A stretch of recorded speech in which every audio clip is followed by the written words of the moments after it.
มาบัดนี้ตกถึงยามฤดูแล้งสะแปงบ้านทางบ้านพี่ก่อไฟสีลมพัดตองเสียงกองสนั่นหู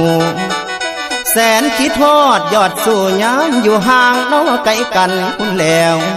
สะแบงบ้านลมพัดปิ่นหมุนดอกลงพื้น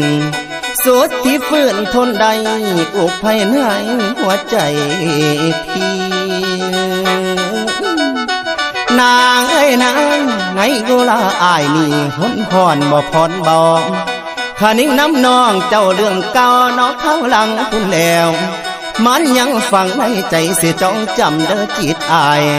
คำที่สายเคยเว้าไว้น้ำสาวเบิดทุกสิ่งคำคำให้คำความที่ยิ่งบอกนั้นยังจำอันแม่นบ่ไหมน้องว่าน้องฮัก